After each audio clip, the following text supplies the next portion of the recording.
prescribed weight loss drugs. The National Pharmacy Association has written to regulators calling for tougher rules over the online sale of the medication and for face-to-face consultations to be made compulsory. Our reporter Lee Milner has more. After giving birth to her two boys, 35-year-old Alex Harvey from Plymouth struggled to lose weight. So, after much research, she decided to start taking the weight loss drug Mounjaro. Since May last year, she's lost 25% of her body weight, and her body mass index, or BMI, has fallen.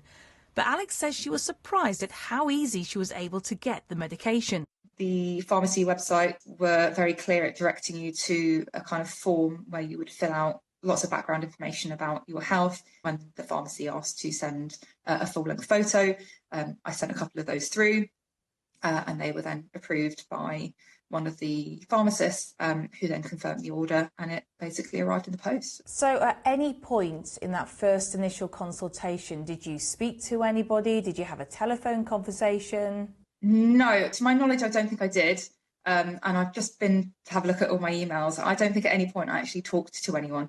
Having a face-to-face consultation would be really, really beneficial.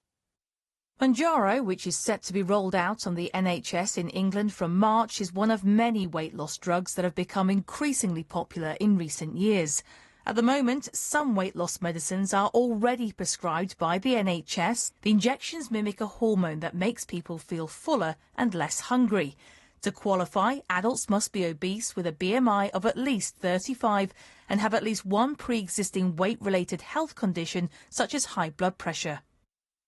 But the National Pharmacy Association, which represents independent community pharmacies, is calling for tougher regulation and says patients need to have either a face-to-face or telephone consultation before being prescribed these drugs.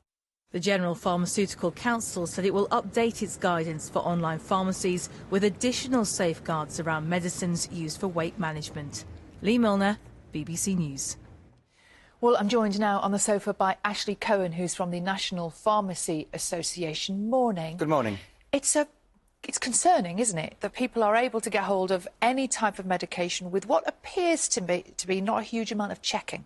It's a massive concern. There's a couple of issues I really want to get across. The first one is that it's really important for your viewers to be aware that if they are accessing medication, they need to get it through bona fide pharmacies, so those that are regulated by the General Pharmaceutical Council.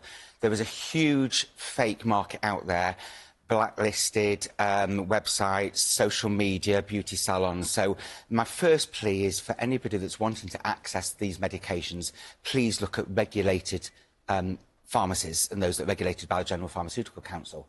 The other point is the one that you made and was in the clip over there, is that it's so important that patients that access medication have a proper two-way consultation with a registered clinician. And it's very disturbing that there are individuals like that lady in that clip that was able to get this through a tick box exercise and quite light touch. It's interesting, isn't it, because this medication is hugely beneficial for some people, but who are the groups, which groups should not be getting a weight loss jab?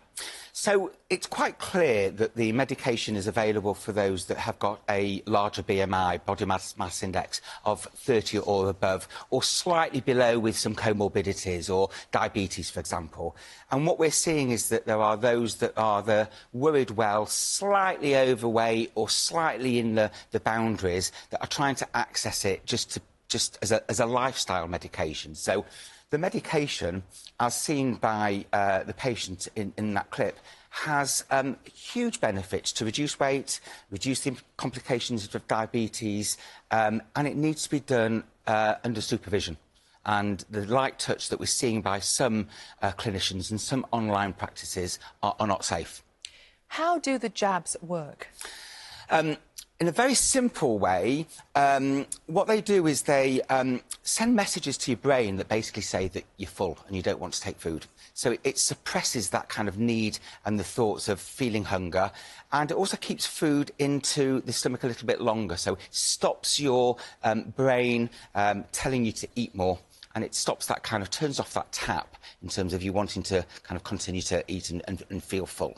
And in terms of your industry, what is the general mood about pharmacists and these jabs? I wonder whether at the moment they are overwhelmed with demand? Hugely overwhelmed. The demand is huge from the public's perspective to take them. Our pharmacies want to see decent consultations, proper, in ideal gold standards, face-to-face consultations with patients, so we can assess who are the right patients to have them. The NHS has assigned that these medicines will be available on the NHS from March of this year, but I suspect that will be prioritised and people will have to wait a long time. And it's these private services that we're looking for. And we have to remember that medicines have the power to heal, but the power to harm. And that although we're asking people to inject themselves, that it needs to be done safely, under supervision, and also in a way that people feel confident that it's doing exactly what it should be doing for them. And what are some of the side effects that people should be aware of and maybe might not be so pleasant? You know, the idea of weight loss, an easier route to weight loss is great, isn't it? Yeah. But it's not always straightforward. There is not a pill for every ill, and that's the most important thing. So every medicine has side effects, and this is also the case. Most common side effects to watch out for these medicines are it can cause stomach upset, nausea, diarrhoea. It can cause quite severe stomach cramps, debilitating stomach cramps, and in some severe cases it can cause gallstones and pancreatitis. So some of those are quite severe and need monitoring by a registered professional. We're here to talk about weight loss jabs, but obviously, you know, we are in the middle of winter. The NHS is currently, you know, under huge strain, lots and lots of people ill with various bugs and viruses. Yeah. What's the situation out there like at the moment for pharmacists? We're struggling. We're struggling in a number of factors that we are in the middle of a winter crisis. Pharmacists are also struggling because we've had a decade of underfunding, and that's been a fight that the National Pharmacy Association, which